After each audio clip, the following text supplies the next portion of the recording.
स्वागत बढ़ते आगे दानापुर से बड़ी खबर, जहां ऑटो और ट्रक की जोरदार टक्कर हुई है। ऑटो सवार 5 व्यक्ति की मौत हो गई है। हादसे में 5 लोग गंभीर रूप से घायल हैं। बेहटा के लेखन टोला की घटना सामने आई है। अमरजीत हमारे साथ न्यूज 18 संवाददाता फोन लाइन पर है। अमरजीत, 5 व्यक्ति की मौत, बड़ा हादसा, अपडेट क्या, कैसे हादसा हुआ? ये देखिए, घटना देर रात की बताई जा रही है। उसमें जो है ऑटो में कुछ लोग सवार थे जो आरा के रहने वाले थे और ट्रक तेज रफ्तार में आ रही थी। उसी दौरान लेखन टोला के पास जैसे ही ट्रक और ऑटो आमने सामने होता है और जोरदार टक्कर जो है बेलगाम टक्कर की वजह से, ट्रक की वजह से हो जाता है। और उसमें जो ऑटो में सवार थे सारे लोग जो है गंभीर रूप से घायल होते हैं, जिसमें 5 लोगों की मौत मौके पर ही हो जाती है, जबकि 3 लोग जो है इलाज के लिए पीएमसीएच भेजे गए हैं। ये घटना जो है लगभग 2 बजे की बताई जा रही है। 2 बजे सुबह की जो रात होती है वो घटना बताई जा रही है और इसमें 5 लोगों की मौत हुई है जो आरा के रहने वाले बताए जा रहे हैं। जिस तरह से थाना अध्यक्ष अमित कुमार से बात हुई हमारी, उन्होंने कहा कि जो है 5 लोगों की मौत हुई है और सबको पोस्टमार्टम के लिए भेजा जा रहा है।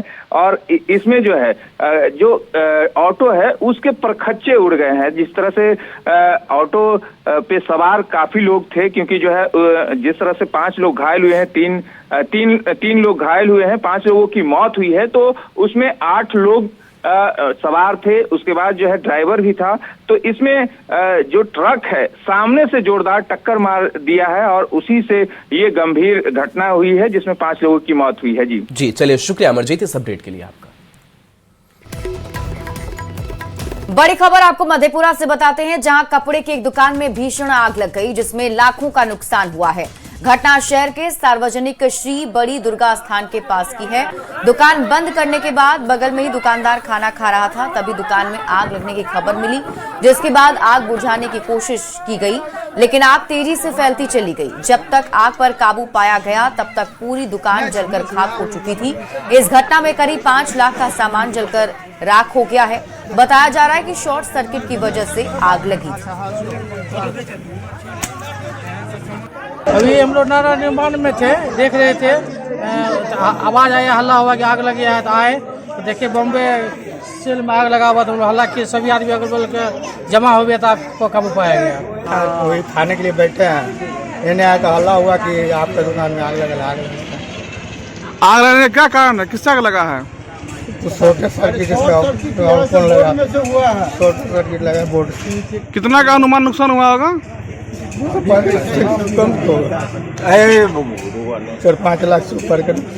भागलपुर और दरभंगा में बर्ड फ्लू की आहट से लोग दहशत में हैं। दोनों जिले में बड़ी संख्या में कौवों की मौत के बाद सैंपल जांच में बर्ड फ्लू की पुष्टि हो गई है।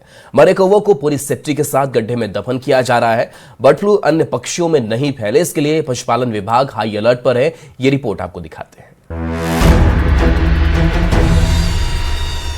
मरे हुए मासूम बेजुबान कौवों की इस तस्वीर को हम आपको नहीं दिखा सकते। जिन कौवों की काव काव की आवाज से सुबह होती थी, जिन कौवों की काव काव से किसी मेहमान के आने का संदेशा मिलता था, वही कौवे आज बेमौत मर रहे हैं। ये तस्वीरें हैं भागलपुर की, जहां नौगछिया में 100 से ज्यादा कौवों की मौत के कारण का खुलासा हुआ है। 11 जनवरी को 100 से ज्यादा कौवों की मौत मामले में भोपाल से जांच रिपोर्ट आ गई है।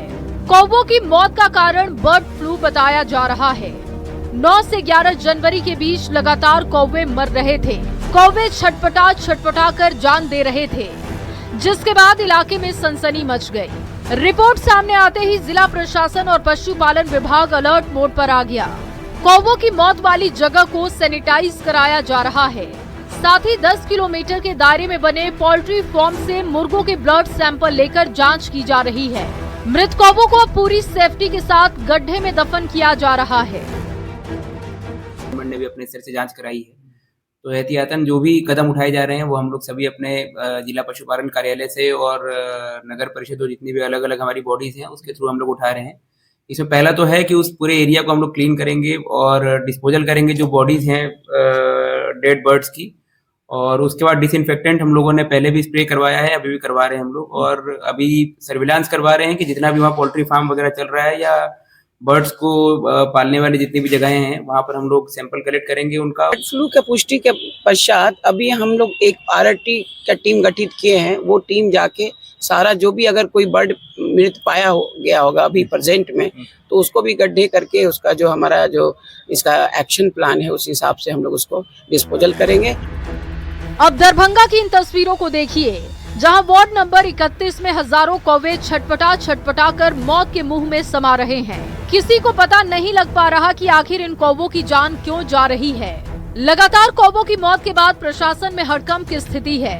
पशुपालन विभाग ने मृत कौवों का सैंपल जांच के लिए 12 जनवरी को भोपाल लैब भेजा, जहां रिपोर्ट में बर्ड फ्लू की पुष्टि की गई और इसके बाद विभाग पूरी तरीके से अलर्ट मोड पर आ गया।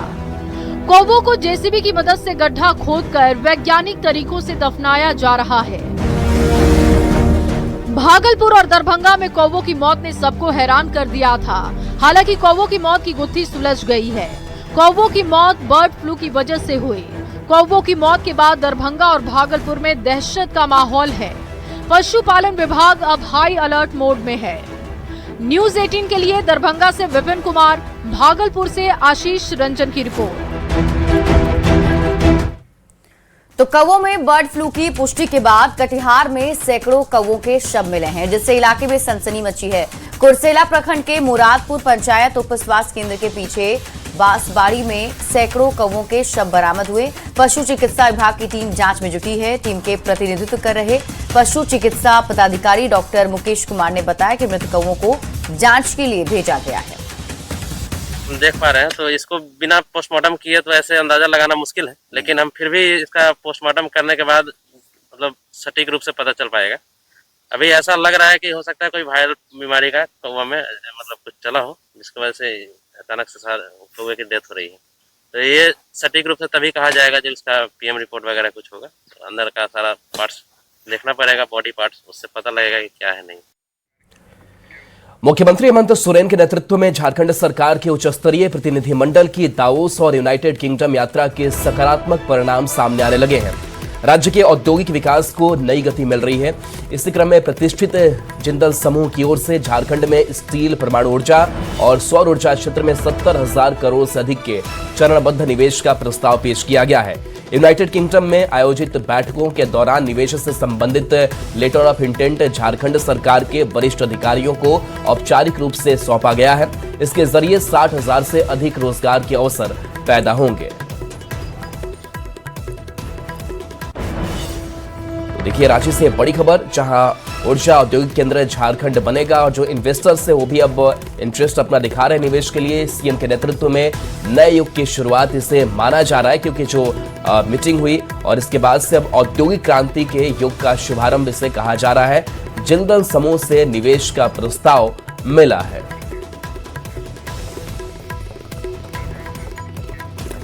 बढ़ेंगे आगे, थोड़ी देर में घर से निकलेंगी वित्त मंत्री और बताया जा रहा है कि वित्त मंत्रालय जाने वाली हैं निर्मला सीतारमण। आपको बता दें कि आज देश का आम बजट पेश होने वाला है और अब अपडेट मिल रहा है कि थोड़ी देर में घर से निकलने वाली हैं वित्त मंत्री निर्मला सीतारमण। वित्त मंत्रालय जाएंगी निर्मला सीतारमण और सबसे पहले कर्तव्य भवन जाएंगी। वित्त मंत्रालय से राष्ट्रपति भवन जाएंगी। 9:30 बजे राष्ट्रपति भवन पहुंचेंगी वित्त मंत्री और राष्ट्रपति को बजट की जानकारी दी जाएगी। इसके बाद 11 बजे संसद में बजट पेश किया जाएगा। तो इस वक्त की बड़ी खबर आपको बता रहे हैं, बड़ी जानकारी आपको बता दें। बजट पेश होने से पहले क्या कुछ होना है उसकी जानकारी आपको दे रहे हैं। थोड़ी देर में घर से निकलने वाली हैं वित्त मंत्री निर्मला सीतारमण और यहां से वो सीधे वित्त मंत्रालय जाएंगे। तो केंद्रीय बजट को लेकर झारखंड सरकार ने केंद्र पर गंभीर सवाल खड़े किए हैं।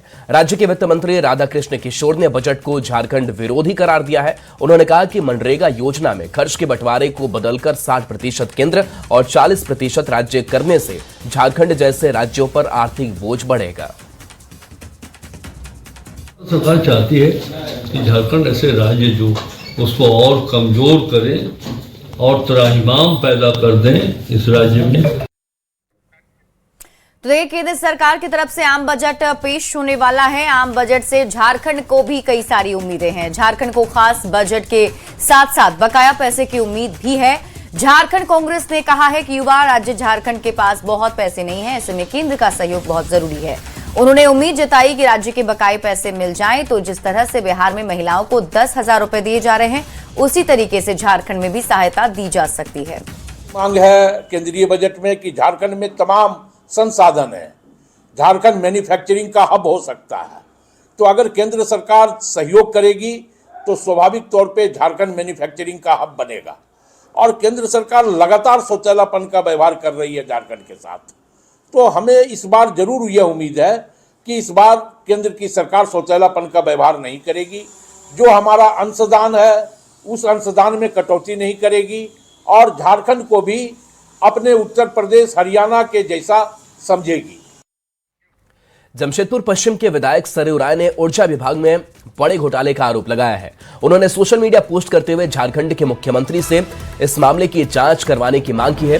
विधायक सरयू राय ने कहा है कि कैनरा बैंक और एक अन्य बैंक में ऊर्जा विभाग का 160 करोड़ जमा कराया गया था, मगर जब ऊर्जा विभाग के अधिकारी बैंक पहुंचे तो बैंक ने कहा कि आपके विभाग का एक भी पैसा जमा नहीं है। विधायक सरयू राय ने कहा कि वे इस मामले को विधानसभा में उठाएंगे। ऊर्जा विकास निगम है जो होल्डिंग कंपनी है सभी कंपनियों की, उसमें सीएमडी नहीं है,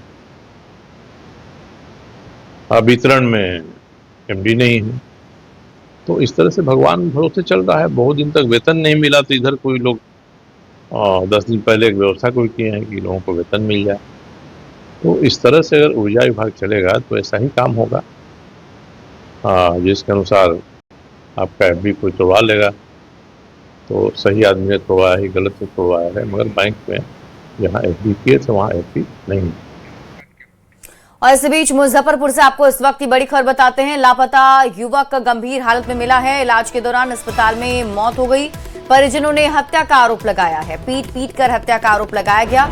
पुलिस मामले की जांच में जुटी है। एफएसएल की टीम ने मौके पर जांच की और आई थाना क्षेत्र के महुआरा पटोरी का रहने वाला राकेश दास पिछले 2 दिनों से अचानक घर से लापता हो गया था।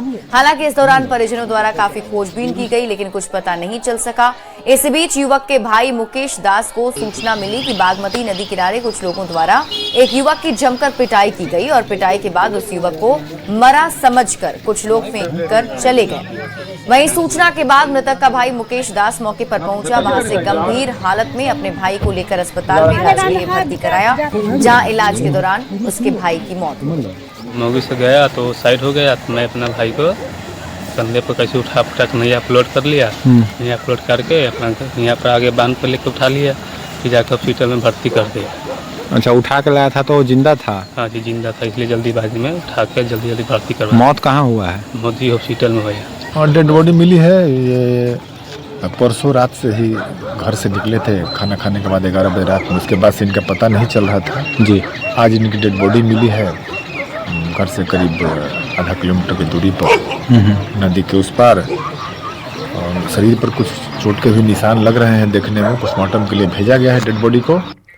खबर मसौढ़ी से है, जहां एक छात्र की चाकू गोदकर हत्या कर दी गई। करीब 8 की संख्या में युवकों ने उसे घेर कर चाकू से हमला कर दिया और फरार हो गए। सभी हमलावरों के पास पिस्टल थी। सूचना मिलते ही पुलिस की टीम मौके पर पहुंची और मामले की जांच में जुट गई है। कि सब्जी मंडी के पास एक लड़के को चाकू मार दिया गया है।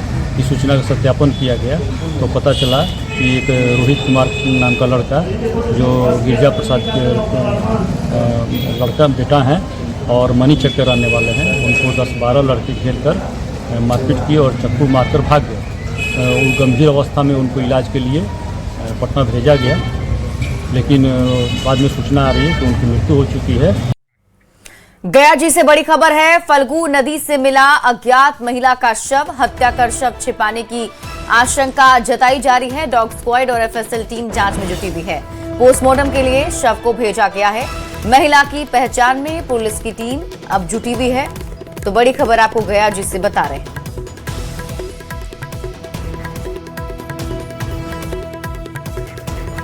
खबर दरभंगा से है, जहां कोर्ट ने 32 साल पुराने चर्चित गोलीकांड मामले में बड़ा फैसला सुनाया है।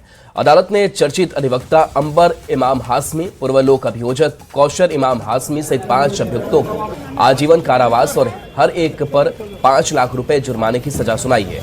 लोक अभियोजक अमरेंद्र नारायण झा ने बताया कि ये मामला 8 अगस्त 1994 का है, जब जमीन विवाद को लेकर अंधाधुंध फायरिंग की गई थी, जिसमें 2 लोगों की मौत हुई। जो पूर्व में दोषी पाया गया था, उनको आज सजा के बिंदु पर निर्धारित की तिथि निश्चित थी, जिसमें धारा 302/149 में अंबर इमाम हाशमी, अंजर इमाम हाशमी, राजा हाशमी और मोबिन हाशमी को आजीवन कारावास और 5 लाख रुपया अर्थदंड की सजा सुनाई गई। खबर आपको मधेपुरा से दिखाते हैं, जहां सिंहेश्वर थाना क्षेत्र में पुलिस ने बड़ी कार्रवाई की है।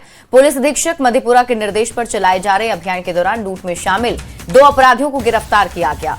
पुलिस ने उनके पास से लूटी गई नकदी, एक मोटरसाइकिल, एक लोडेड देसी कट्टा और जिंदा कारतूस बरामद किया है।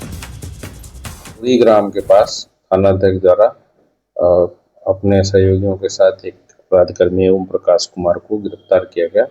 गिरफ्तारी के उपरांत उनके पास से 5,000 रुपये बरामद भी किया गया है और एक मोटरसाइकिल TVS राइडर मोटरसाइकिल जिससे वो अपराध किए थे वो भी बरामद हुआ है। छपरा पुलिस ने नवजात शिशु अपहरण कांड का सफल उद्भेदन किया है। पुलिस ने अगवा बच्चे को मधेपुरा से सुरक्षित बरामद किया है। इस मामले में कुल 6 आरोपियों को गिरफ्तार किया गया है। पुलिस ने घटना में इस्तेमाल वाहन और कैश भी जब्त किया है। बता दें कि 12 नवंबर 2025 को बड़ौरा थाना क्षेत्र से एक नवजात शिशु को सोते समय अगवा किया गया था। मामले में SIT ने तकनीकी और मानवीय सूचना के आधार पर पहले 4, फिर उनके निशानदेही पर 2 अन्य आरोपियों को गिरफ्तार किया। मानवीय और तकनीकी सूचना संग्रह कर बच्चे को मधेपुरा से बरामद किया। इससे पूर्व में 4 अभियुक्तों को अब तक गिरफ्तार करके भेजा गया है और आज 2 अभियुक्तों को गिरफ्तार करके भेजा जा रहा है। इसमें सकुशल 2.5 महीने का बच्चा को मधेपुरा से बरामद किया गया। साथ ही जो ट्रांजैक्शन हुआ था 5.5 लाख में इसको खरीदा गया था। इसमें ट्रांजैक्शन का डिटेल हम लोग निकाल लिए हैं। 30,000 हम लोग बरामद भी किए हैं और एक बोलेरो को भी हम लोग बरामद किए। खबर आपको गया जिसे दिखाते हैं, जहां एक अजीबोगरीब मामला सामने आया है। दरअसल एक शख्स के 4 पहिया गाड़ी का चालान बिना हेलमेट गाड़ी चलाने पर कटा है। पीड़ित का आरोप है कि उसके पास 4 पहिया गाड़ी है, जिसके नंबर पर गयाजी में बिना हेलमेट का चालान और पुलिसकर्मी से बदतमीजी करने का चालान काटा गया, जिसे लेकर पीड़ित वैशाली से गयाजी पहुंचा। पीड़ित युवक का कहना है कि जब वो कार का पॉल्यूशन और इंश्योरेंस करने पहुंचे थे तो सिस्टम में जांच के दौरान पता चला कि गाड़ी नंबर पर पहले से चालान लंबित है, जिस कारण ना तो इंश्योरेंस हो सकता है और ना ही पॉल्यूशन सर्टिफिकेट मिल सकता है। पीड़ित युवक ने इसे सिस्टम में बड़ी चूक बताया है। गाड़ी लालगंज वैशाली में था और चालान गयाजी में हुआ है, हेलमेट का, विदाउट ड्राइविंग हेलमेट। वो बाइक है और पता नहीं क्या चीज है, लेकिन गाड़ी तो मैं उपस्थित नहीं था। मैसेज गिरा तो पता चला कि हेलमेट का चालान है मेरा स्कॉर्पियो पे। बाइक है क्या? नहीं, बाइक तो है लेकिन नंबर ये नहीं है। नंबर ये नहीं, नहीं। 4 व्हीलर का नंबर आपको बाइक में दिखा रहा है? जी, हेलमेट का चालान दिखा रहा है और पुलिस वाले से बदतमीजी का उसमें लिख रहा है। और उसमें बदतमीजी का लिख दिया? जी, नीचे में है, उसमें चालान में नीचे में बता रहा है कि यूनिफॉर्म के बारे में डिस्कस किया है वो। तो आप गया में हैं, वैशाली के रहने वाले, क्या बात है? चालान भरने आए हैं क्या? जी, स्पेशल चालान के लिए आए हैं, क्योंकि विदाउट चालान भरे हुए ये नहीं हो पाता है, इंश्योरेंस प्रदूषण नहीं हो पाता है। अच्छा। पटना म्यूजियम में कलम पेंटिंग प्रदर्शनी का आयोजन किया गया, जिसके अंतर्गत 1 दिवसीय कार्यशाला भी लगाई गई। इस कार्यशाला में कई स्कूलों, कॉलेजों और अलग अलग संस्थानों से आए बच्चों ने उत्साहपूर्वक भाग लिया। बच्चों को कलम पेंटिंग की बारीकियां सिखाई गई। कार्यशाला के दौरान बच्चों ने कलम पेंटिंग बनाई, जो काफी आकर्षक नजर आई। संवाददाता विनीता मिश्रा की ये रिपोर्ट देखिए।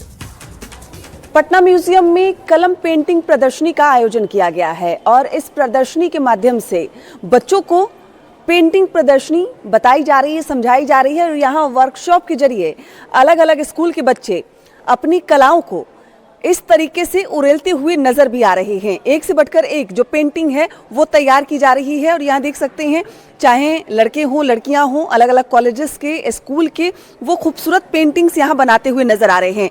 सर, इस वर्कशॉप में कितने स्टूडेंट ने हिस्सा लिया है? लगभग 120 बच्चों ने यहाँ पे, छात्र छात्राओं ने हिस्सा लिया है। अलग अलग इंस्टीट्यूशन से, अलग अलग स्कूलों से हैं, पटना आर्ट कॉलेज के हैं, किलकारी के, विभिन्न जगहों से बच्चे हैं, विभिन्न स्कूलों के बच्चे पार्टिसिपेट। इस वर्कशॉप का उद्देश्य क्या है? क्योंकि बड़े खूबसूरत पेंटिंग्स बना रहे हैं लोग। पटना कलम चित्रकला जो 18 से 20वीं सेंचुरी तक पटना बिहार में डेवलप हुई थी, जिसकी एक प्रदर्शनी, बहुत एक्सक्लूसिव प्रदर्शनी हमारे director general Shri Anjani Kumar Singh sir के निर्देशानुसार यहाँ पे एक प्रदर्शनी का आयोजन किया गया है, जिसमें लगभग 130 पेंटिंग्स को हम लोगों ने दिखाया है विभिन्न थीम्स के जरिए।